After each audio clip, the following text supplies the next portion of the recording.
मनकापुर क्षेत्रांतर्गत हुई बुजुर्ग की हत्या की घटना का सफल अनावरण करते हुए 3 अभियुक्तों को किया गिरफ्तार। कब्जे से आला कत्ल कुल्हादी व 3 अदद मोबाइल फोन बरामद किए गए। पुलिस अधीक्षक गोंडा विनीत जायसवाल द्वारा अपराध एवं अपराधियों के विरुद्ध चलाए जा रहे अभियान के क्रम में अपर पुलिस अधीक्षक पूर्वी मनोज कुमार रावत के पर्यवेक्षण व क्षेत्राधिकारी मनकापुर राजेश कुमार सिंह के नेतृत्व में थाना कोतवाली मनकापुर पुलिस द्वारा थाना को सूचना प्राप्त हुई कि दिनांक 20 जुलाई को समय 1 बजे थाना मनकापुर पुलिस को सूचना प्राप्त हुई कि भरहू भट्टा निवासी बटेश्वरी चौहान पुत्र स्व संतोषी चौहान उम्र लगभग 77 वर्ष अपने घर में संदिग्ध अवस्था में मृत पड्ढे हुए हैं। इस सूचना पर तत्काल उच्च अधिकारी गणों द्वारा स्थानीय पुलिस बल के साथ घटनास्थल पर पहुंचकर निरीक्षण किया गया तो पाया गया कि मृतक के गले व सिर पर चोट के निशान है। जांच के दौरान ज्ञात हुआ कि मृतक बटेश्वरी चौहान मूल रूप से उदयपुर ग्रांट थाना वजीरगंज के रहने वाले थे। कुछ समय पूर्व थाना मनकापुर क्षेत्रांतर्गत भरहू भट्टा में मकान बनाकर अकेले रह रहे थे।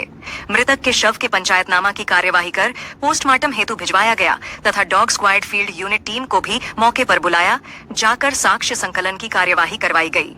वादिनी सरस्वती पत्नी विनोद चौहान निवासी ग्राम उदयपुर थाना वजीरगंज जनपद गोंडा की लिखित तहरीर पर थाना कोतवाली मनकापुर में अज्ञात अभियुक्तों के विरुद्ध सुसंगत धाराओं में अभियोग पंजीकृत हुआ था। पुलिस अधीक्षक गोंडा विनीत जायसवाल द्वारा घटना के शीघ्र सफल अनावरण हेतु क्षेत्राधिकारी मनकापुर के नेतृत्व में पुलिस टीमों का गठन कर मनकापुर को घटना के जल्द से जल्द सफल अनावरण व अभियुक्तों की गिरफ्तारी हेतु आवश्यक दिशा निर्देश दिए गए थे और कार्यवाही शुरू होते ही दिनांक 24 जुलाई को थाना मनकापुर पुलिस टीम द्वारा सीसीटीवी फुटेज, अन्य तकनीकी व मैनुअल साक्ष्य संकलन के आधार पर घटना का सफल अनावरण करते हुए प्रकाश में आए 3 आरोपी अभियुक्तों सलमान पुत्र ननकन को अंबरपुर चौहान से, अखिलेश उपाध्याय पुत्र दिनेश उपाध्याय को अयोध्या रेलवे क्रॉसिंग के पास से व रिंका चौहान पुत्री स्वर्गीय रमेश चौहान को फायर स्टेशन मनकापुर से गिरफ्तार कर उनके कब्जे से आला कत्ल कुल्हादी व 3 मोबाइल फोन बरामद किया गया। गिरफ्तार अभियुक्त गणों के विरुद्ध कोतवाली मनकापुर पुलिस द्वारा अग्रिम विधिक कार्यवाही की जा रही है।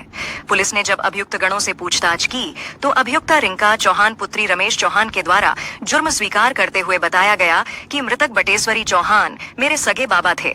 मेरे 4 सगे भाई और 2 सगी बहनें हैं।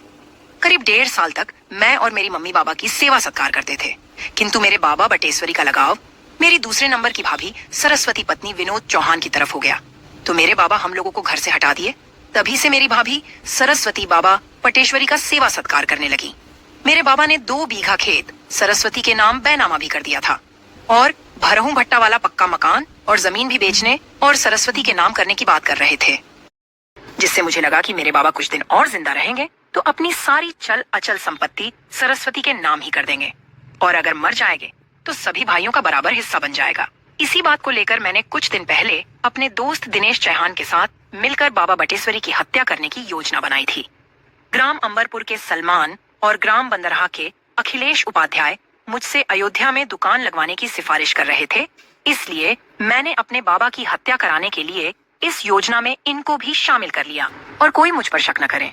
इसलिए मैं दिनांक 18 जुलाई को ही हवाई जहाज से पुणे चली गई तथा योजना के मुताबिक मेरे दोस्त दिनेश चौहान दिनांक 19 जुलाई को मोटरसाइकिल से सलमान और अखिलेश उपाध्याय को लाकर घटनास्थल पर 6 DDH दिए, जिसके बाद सलमान व अखिलेश उपाध्याय ने मेरे बाबा बटेश्वरी चौहान की रात में कुल्हादी से मारकर हत्या कर दी। जब मुझे 20 जुलाई को बाबा बटेश्वरी चौहान की हत्या की सूचना मिली तो मैं पुनः हवाई जहाज से वापस आ गई और अपनी हमदर्दी दिखाने के लिए मोर्चरी हाउस भी गई थी। अभियुक्ता के उपरोक्त साजिश का समर्थन अभियुक्त सलमान व अखिलेश उपाध्याय के द्वारा भी करते हुए अपने जुर्म को स्वीकार किया जा रहा है।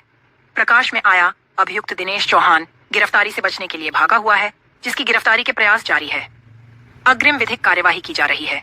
20 जुलाई को थाना मनकापुर पुलिस को सूचना प्राप्त हुई थी कि थाना क्षेत्र के भरहू भट्टा नाम के गांव में एक 78 वर्षीय बुजुर्ग की किसी द्वारा हत्या कर दी गई है।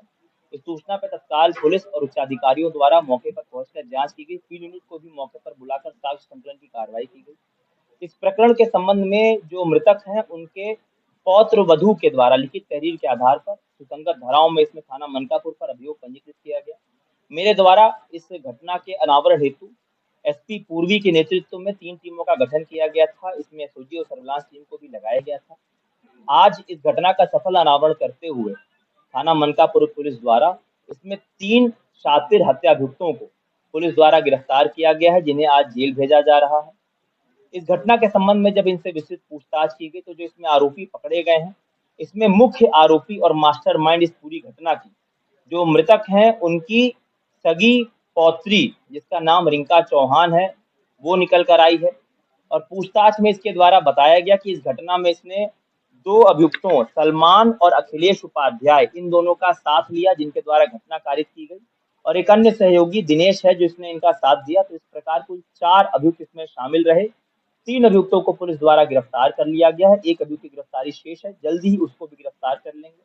पूछताछ में जो मुख्य अभियुक्त है रिंका चौहान, उसके द्वारा बताया गया कि इसके दादा की काफी संपत्ति है, कई बीघे जमीनें हैं, और रिंका चौहान के 4 भाई और एक और बहन है।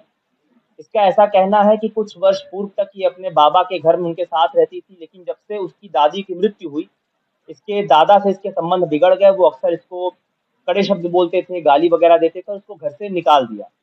और धीरे-धीरे करके अपनी संपत्ति का कुछ हिस्सा अपने एक पोते के वाइफ के नाम इन्होंने कर दिया था। और ऐसा इसका कहना है आरोपी का कि और भी संपत्ति वो देने के फिराक में थे, कि और भी संपत्ति, क्योंकि वही पौत्र वधू इनकी सेवा पिछले कुछ वर्ष से कर रही थी और इस मुकदमे में वही वादिनी मुकदमा भी है। तो इसे ऐसा अंदेशा था कि धीरे-धीरे और भी संपत्ति वो अगर जिंदा रहे तो सभी संपत्ति जो है एक पौत्र वधू के सरस्वती के नाम ये कर देंगे, तो इनको रास्ते से हटाना है। इसने पूरी योजनाबद्ध तरीके से इसकी प्लानिंग की। सलमान और अखिलेश को इसने कुछ रुपयों का लालच देके के इसके लिए तैयार किया कि तुम्हें ये घटना करनी है। ये बहुत गरीब मजदूर किस्म के व्यक्ति हैं, और योजनाबद्ध तरीके से 19 जुलाई की रात को इन्होंने इस घटना को क्रियान्वित करने का समय चुना, और खुद 18 तारीख को रिंका चौहान जो मास्टरमाइंड है, फ्लाइट का टिकट बुक कराकर पुणे चली गई, और अपने मित्र जो दिनेश है उसको यह ड्यूटी दे गई कि आप इन दोनों जो आरोपी हैं सलमान और अखिलेश, इसको 19 तारीख यानी घटना की रात को 11 बजे आप गांव इसको पहुंचा दीजिए। और ठीक ऐसा ही दिनेश द्वारा किया गया। जो दोनों हत्यारोपी सलमान और अखिलेश हैं, इनको रात को मृतक के घर पहुंचा दिया, थाना मनकापुर क्षेत्र के उस गांव में। और इनके द्वारा जो दोनों आरोपी हैं, पहले गला दबाकर मृतक को मारने का प्रयास किया गया, लेकिन जब इनको पूरी आश्वासन नहीं हुआ कि उसकी मृत्यु हुई है, तो पास में ही पड़े कुल्हाड़ी से इन्होंने उसके गर्दन और पीठ पे कई बार किए, और फिर उसको मरा हुआ समझ के वहां से मौके से ये फरार हो गए। इस प्रकार पूरी घटना का अनावरण करते हुए इस पूरी षड्यंत्र का खुलासा किया गया है। इसमें 3 अभियुक्त गिरफ्तार किए गए हैं।